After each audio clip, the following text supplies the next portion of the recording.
શિયાળામાં અને ભારતમાં મળી આવતા આંબળા હવે દેશમાં જ નહીં પણ દુનિયામાં સુપર ફ્રૂટ બની ગયા છે. એક નાનકડા આંબળાના સેવનથી 20 નારંગીના સેવન બરાબર વિટામિન સી શરીરને મળે છે. તો આજે આપણે આંબળાના મુરબ્બા બનાવીશું અને 2 રીતે આ મુરબ્બો હું તમને બતાવીશ. તો અહીંયા 500 ગ્રામ આંબળા મેં લીધા છે અને હું એને સારી રીતે ધોઈ અને કોરા કરી લઉં છું. તો બધા જ આંબળા મેં ધોઈને કોરા કરી લીધા છે. હવે આ આંબળાને આપણે ફોર્કની મદદથી નાના નાના હોલ કરી લઈશું. આખા આંબળામાં ચારે બાજુ આ રીતે હોલ કરવાના છે. આપણે આનો મુરબ્બો બનાવીએ છીએ. તો મુરબ્બામાં આપણે જેની ચાસણી બનાવીશું સાકરની, તો એ આ હોલમાં ભરાય અને ટેસ્ટી લાગે. હવે આપણે ઉકળતા પાણીમાં આ આંબળાને બાફી લઈશું. હવે આ આંબળાને પૂરા નથી બાફવાના, માત્ર 50% જ. તો મેં અહીંયા 5 થી 7 મિનિટ સુધી બોઇલ આપ્યા બાદ ગેસ બંધ કરી દીધો છે. અને ચાલો આ આંબળાને હવે કાઢી લઈએ અને એમાંથી પાણી નિતારી લઈએ. તો હવે અહીંયા મેં 500 ગ્રામ સાકર લીધી છે, એનો પાવડર કરી નાખ્યો છે અને ગેસ ઉપર પેનમાં બધો જ સાકરનો પાવડર એડ કરી દીધો છે. ધીમો ગેસ ચાલુ કરી દીધો છે અને આપણે જે હાફ કૂક કરેલા આંબળા છે એ બધા જ એમાં એડ કરી દઈએ.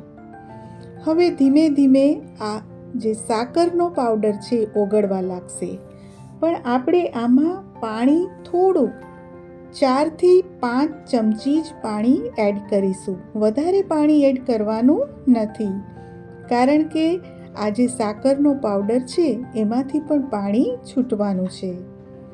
અને આપણે જે આમાં ચાસણીનું ફોર્મ તૈયાર કરવાનું છે એના માટે આપણે વધુ પાણીની જરૂર નથી. અત્યારે મેં મીડિયમ ફ્લેમ કરી દીધી છે અને જુઓ સરસ ઉકળવા લાગ્યું છે. તો હવે આમાં હું કેસર નાખીશ. કેસરને મેં થોડી વાટી લીધી છે. આના લીધે આપણા આંબળાના મુરબ્બાનો કલર અને ફ્લેવર બંને ખૂબ જ સરસ આવશે.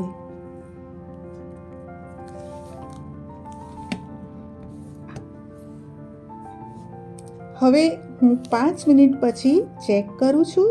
તો સરસ રીતે આપણા આંબળા છે એ સુગરના પાણીમાં ઉકળી રહ્યા છે. કેસરનો કલર પણ સરસ આવી ગયો છે. ફરીથી આપણે એને ઢાંકી દઈશું અને મીડિયમ ફ્લેમ પર રાખી અને ફરીથી જુઓ 5 મિનિટ પછી ચેક કરીએ છીએ તો આપણી ચાસણી તો રેડી થવા આવી ગઈ છે. આ ચાસણીમાં કોઈ ઝંઝટ નથી, પણ થોડું મધ જેવી, અને તમે હાથમાં લો તો એક તાર જેવું દેખાય. જુઓ ટૂથપીક મેં ભરાવી બધા જ આંબળા એકદમ કૂક થઈ ગયા છે. ફરીથી 5 મિનિટ પછી જુઓ આંબળાનો કલર પણ ચેન્જ થઈ ગયો છે અને બિલકુલ રેડી છે. હવે હું એને ઢાંકી અને ગેસની ફ્લેમ ઓફ કરી દઉં છું અને ઠંડા થાય પછી હવે એમાં હું ઇલાયચી પાવડર, સૂંઠ અને સંચળ પાવડર એડ કરી અને મિક્સ કરી દઉં છું. આ બિલકુલ ઠંડા થશે એટલે એકદમ ચાસણી છે એ સ્ટીકી થઈ જશે. તો હવે આપણે આને ઢાંકીને કલાક પછી સર્વ કરીએ. જુઓ તમે આંબળાનો દેખાવ અને એની સાથે જે ચાસણી છે તે. તો અત્યારે મેં આ રીતે બાઉલમાં કાઢ્યા છે. તમારે પછી કાચની એરટાઇટ જારમાં કાઢી લેવાના અને આ મુરબ્બો તમે 1 વર્ષ સુધી સાચવી શકશો. આવો ને આવો જ રહેશે. તો ખૂબ જ ફાયદાકારક આંબળા કે જે આપણા લોહીને પણ સાફ રાખે છે ત્વચામાં ચમક લાવે છે, હેર માટે તો ખાસ ઉપયોગી છે.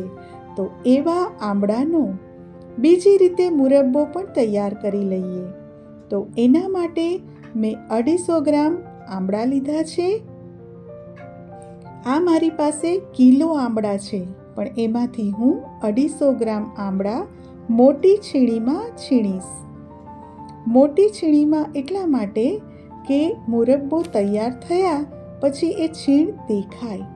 જો તમે ઝીણી છીણીમાં છીણશો તો મુરબ્બો તૈયાર થયા પછી એ શીરા જેવો થઈ જશે. તો હું મોટી છીણીમાં બધા જ આમળા છીણી લઉં છું. તો આપણા આમળા છીણાઈને તૈયાર થઈ ગયા છે. તો એમાં નાખવા માટે મેં અહીંયા સાકર લીધી છે. 200 ગ્રામ સાકરને હું પાવડર કરી લઉં છું. અને હવે એક સ્ટીલના બાઉલમાં હું આ જે સાકરનો પાવડર છે એ એડ કરી દઉં છું. તો ચાલો સાકરનો પાવડર જુઓ, આ રીતે એક લેયર સાકરના પાવડરનું કરવાનું અને એની ઉપર આપણે એક લેયર આમળાના છીણનું કરીશું. તમે બધું એકસાથે મિક્સ કરી શકો છો, પણ આ રીતે લેયર વાઇઝ કરવાથી સાકર અને આમળાનું પાણી સારા પ્રમાણમાં છૂટે છે અને કૂક થતાં પણ વાર નથી લાગતી. બસ, તો આ રીતે હું બધા જ લેયર તૈયાર કરી દઉં છું.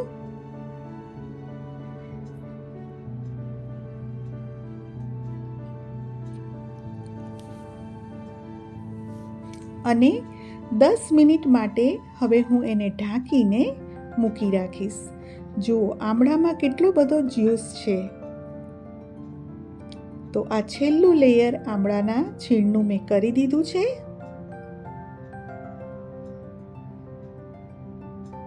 અને ઉપર હવે સાકરનો પાવડર.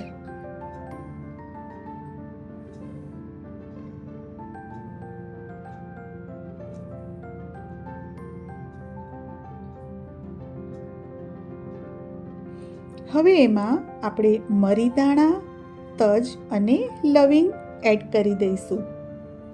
બંને રીતે બનાવેલ મુરબ્બાના ઇન્ગ્રેડિયન્ટ્સ મેં ડિસ્ક્રિપ્શન બોક્સમાં આપેલ જ છે, તમે રિફર કરી શકો છો. તો હવે આને આપણે 10 મિનિટ માટે ઢાંકીને મૂકી રાખીશું. અને 10 મિનિટ પછી મેં ગેસ ઉપર આ પેન મૂકી દીધું છે અને અત્યારે મેં સ્લો ફ્લેમ રાખી છે. જેવું પાણી છૂટે એવી આપણે મીડિયમ ફ્લેમ કરી દઈશું, જેથી ઉકળવા લાગે.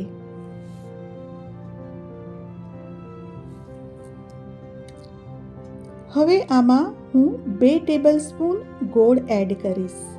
આ ઢીલો દેશી ગોળ એડ કરવાથી આપણા મુરબ્બાનો કલર એકદમ સરસ આવશે. જે હેલ્ધી તો છે જ. જુઓ, આપણા મુરબ્બાનો કલર એકદમ ચેન્જ થઈ ગયો.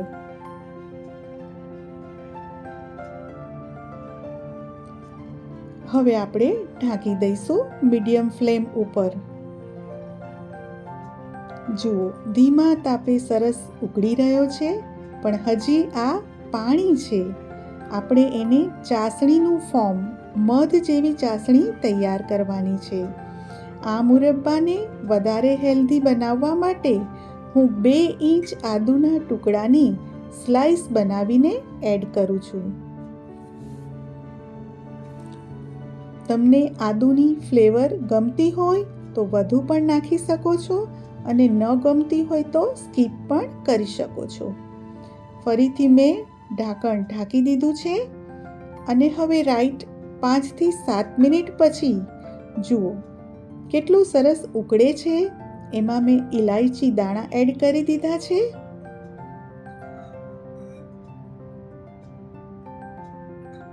ફરીથી એકવાર ઢાંકી અને 5 મિનિટ પછી ચેક કરીએ.